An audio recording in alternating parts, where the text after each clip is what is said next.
तो संसद में भले ही विपक्ष की ताकत कम हुई हो, लेकिन विपक्ष के तेवर पहले से ज्यादा आक्रामक दिखाई दे रहे हैं। विपक्ष संसद में अब अपनी भूमिका में किसी कटौती को तैयार नजर नहीं आ रहा है।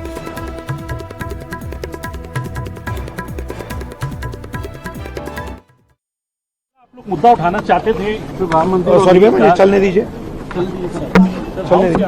मैं कमेंट नहीं कर रहा अभी।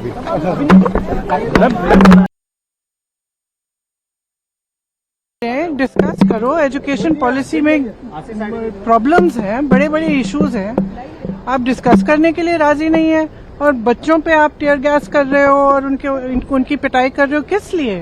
बच्चे हमारे। Thank you ma'am.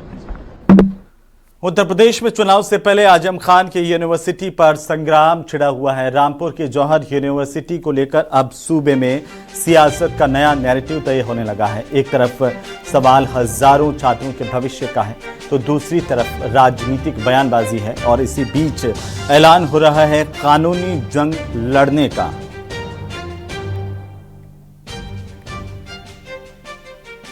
हैं, इन्होंने अपने हाथों में तख्तियां ली हुई हैं और यहाँ पर इस तख्ती को लिखकर उस पर लिखा गया है हमारे भविष्य के साथ ना खेले, हमारे शिक्षा के मंदिर को ना तोड़े। क्योंकि पिछले कुछ दिनों में लगातार जो रामपुर की जौहर यूनिवर्सिटी है वहाँ पर 40 से 38 ऐसी इमारतों को जो आरडीए है उसने यहाँ पर अवैध घोषित किया है। लेकिन अब स्टूडेंट जो यहाँ पर पढ़ते हैं वो अपना भविष्य बचाने की कवायद के लिए यहाँ पर खड़े हैं।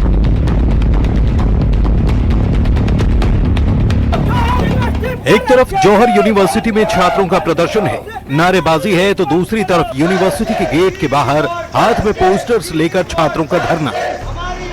ये सब हो रहा है यूनिवर्सिटी को बचाने के लिए, क्योंकि रामपुर विकास प्राधिकरण की तरफ से यूनिवर्सिटी की 40 इमारतों को अवैध बताते हुए तोड़े जाने की तैयारी है। और इस यूनिवर्सिटी के चांसलर हैं आजम खान।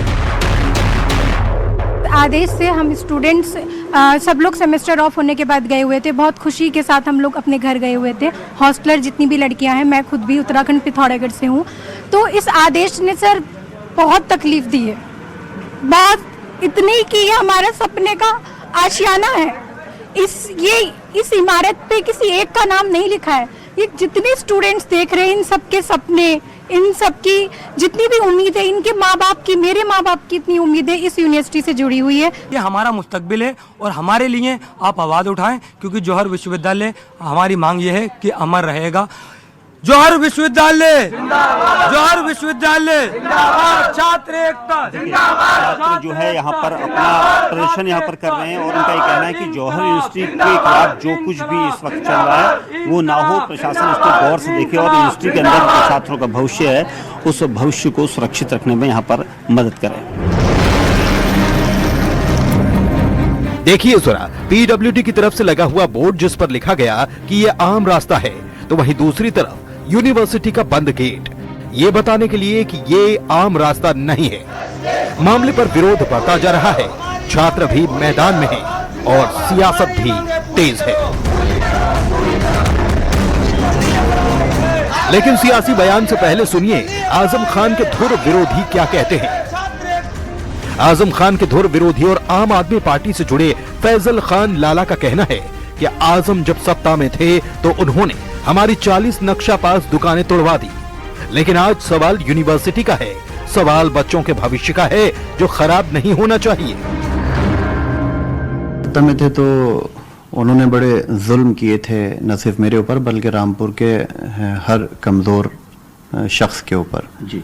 और वो सबको मालूम है, सब लोग जानते हैं कि किस तरीके से इन्होंने लोगों को परेशान किया, बुलडोजर चलाया, हमारी खुद की 40 दुकानें तोड़ दी थी उस ज़माने में। लेकिन आज सवाल आजम खान का नहीं है, सवाल है जौहर यूनिवर्सिटी के अस्तित्व का। जौहर यूनिवर्सिटी एक ऐसा इदारा है जिसको रामपुर सहित हिंदुस्तान के तमाम लोगों ने चंदा देकर इस यूनिवर्सिटी को खड़ा किया है, बनाया। वहीं जौहर यूनिवर्सिटी की तरफ से पक्ष रखने वाले असीम राजा का कहना है कि आरडीए की तरफ से डीएम ने जो कहा है वो निराधार है। सबसे पहली बात तो यह है कि रामपुर डेवलपमेंट अथॉरिटी के अधिकारी की हैसियत से जिला अधिकारी जी ने जो ऑर्डर जारी किया है कि 40 में से 38 भवनों को ढा दिया जाए कि उनके नक्शे पास नहीं हैं विधिवत रूप से, ये सब निराधार और गलत बातें हैं। यूनिवर्सिटी के सारे काम संविधान सम्मत हैं, कानून के एतबार से हैं। सारी बिल्डिंग को नक्शे पास हैं और वो उनके पास रखे गए हैं, लिखित भी दिए गए हैं, प्रूफ दिए गए हैं, ज़बानी भी बात की गई, लेकिन उन्होंने उस पर गौर ही नहीं किया। और एक बात सियासत की करें तो मामले में सपा प्रमुख अखिलेश यादव ने ट्वीट किया, लिखा कि इस शासन आदेश के आधार पर भाजपा सरकार चाहे तो बदले की भावना छोड़कर जौहर यूनिवर्सिटी का नक्शा भी आसानी से एक दिन में पास करा सकती है। भाजपा अपने लोगों के लिए इस शासन आदेश को मानती है, लेकिन किसी और के लिए इसे इस्तेमाल न करके हर समाज के छात्रों और उनके परिवार वालों के खिलाफ नाइंसाफी कर रही है। इस जीओ के आधार पर ही भाजपा सरकार ने हजारों भवनों को नियमित करके उन्हें वैध स्वरूप प्रदान किया है। लेकिन इस ट्वीट के बाद शिया धर्मगुरु सैयद सैफ अब्बास नकवी का बयान भी काबिले गौर है, क्योंकि वो कहते हैं कि अखिलेश सिर्फ ट्वीट के जरिए ही प्रतिक्रिया देते हैं। यूनिवर्सिटी जो है वो एक ऐसा शिक्षा का मंदिर है कि जहां सरकार को कंपाउंडिंग लेकर यूनिवर्सिटी को उसी तरीके से रहने देना चाहिए। मैं सरकार से अपील भी यही करूंगा कि जौहर यूनिवर्सिटी का अगरचे आप ये समझते हैं कि एक परिवार के लोग हैं, तो उस परिवार के लोगों के बोर्ड जो है एक समुदाय के लोगों का अच्छा सा बोर्ड का गठन करके सरकार अपने अंडर में उसके। वहीं सांसद जियाउर रहमान बर्क का बयान भी आ गया, जिसमें उन्होंने साफ कहा कि ऐसी कोई ताकत नहीं जो हमें घोल कर पी जाए।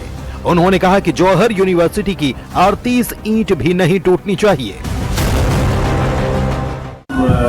बुजुर्ग हमारे नेता आजम खान साहब ने माननीय मुलायम यादव जी, माननीय अखिलेश यादव जी के साथ मिलकर के बहुत जद्दोजहद करके यूनिवर्सिटी को खड़ा किया है। और वो यूनिवर्सिटी किसी परिवार के लिए नहीं बल्कि इस प्रदेश के देश के मुस्तकबिल के आने वाले बच्चों के लिए है।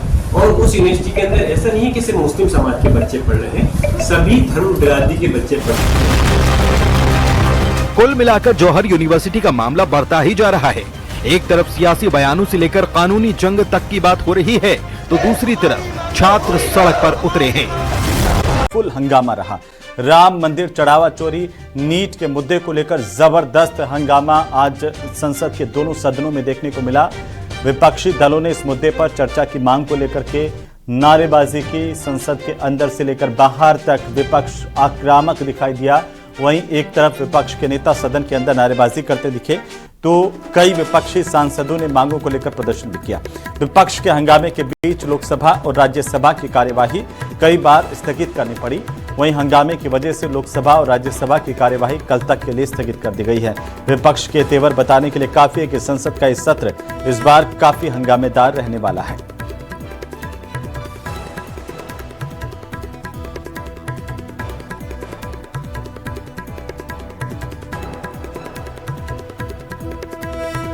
तो लोकसभा और राज्यसभा भारी हंगामे के बीच आज पहले ही दिन स्थगित करनी पड़ी। कल सदन की कार्यवाही फिर से शुरू होगी, लेकिन आज तूफानी आगाज हुआ है। दोनों सदनों में लगातार प्रदर्शन, आक्रामकता विपक्ष की दिखाई दी है और जमकर हंगामा भी दोनों सदनों में देखने को मिला। यही कहा गया है सोनम वांगचुक द्वारा कि संवाद तो कायम करे सरकार, लेकिन सरकार इतनी कठोर, इतनी निष्ठुर सरकार है, ये कि अपने आगे किसी की चलने नहीं देती है। हम लोग मैंने पहले भी बताया है कि हम लोग छात्र के साथ हैं और हम अभी वॉक करेंगे जंतर मंतर के लिए। यहाँ से वॉक करके जाएंगे आप लोग? देखते हैं कितना बैरिकेटिंग लगा है। जो स्थिति देखने को मिल रही है जहाँ बच्चों पे लाठियां बरसाई जा रही है, बताइए देश के बच्चे अब लाठी खाएंगे? आप रोजगार नहीं दे पा रहे हो उनको, आप उनको अच्छी शिक्षा नहीं दे पा रहे हो। 90,000 प्राइमरी स्कूल्स बंद कर देना, लाखों बच्चों को शिक्षा के अधिकार से वंचित कर देना, ये कोई मजाक हो रहा है देश? कई महीनों के बाद जब सत्र चलता है तो दो सदनों के बीच की तमाम जन समस्याओं को लेकर सांसद लोग अपने प्रश्न उठाते हैं और वो सब जनहित, लोकहित और राष्ट्रहित के सवाल होते हैं। और क्वेश्चन आवर नहीं चलने देना, पहले ही दिन हंगामे के भेंट करना, ये डेमोक्रेसी के लिए अच्छी बात नहीं है। उधर राज्यसभा में विपक्ष के नेता मल्लिकार्जुन खड़गे ने संसद में छात्रों के प्रोटेस्ट का मुद्दा आज उठाया। उन्होंने सदन में कहा कि सरकार दबाना चाहती है, कुचलना चाहती है छात्रों की आवाज को, आम जनता की आवाज को।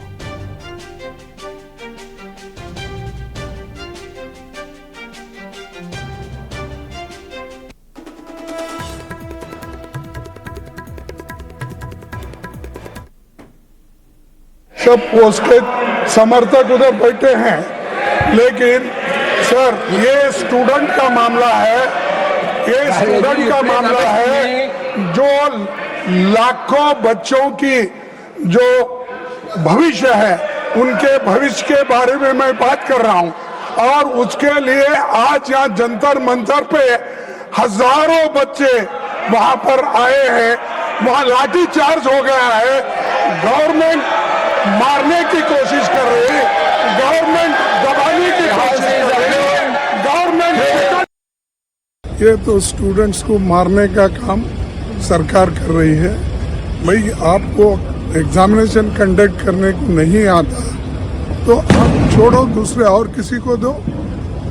तो ये सरकार आज स्टूडेंट्स पे जो लाठीचार्ज की, नौजवान बच्चों पे जो किए, ये डेमोक्रेसी पे हमला है।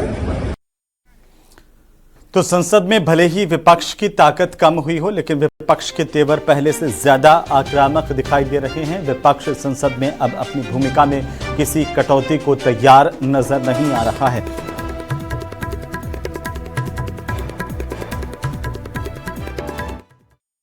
आप लोग मुद्दा उठाना चाहते थे प्रधानमंत्री। सॉरी भैया, मुझे चलने दीजिए, चलने दीजिए, मैं कमेंट नहीं कर रहा अभी।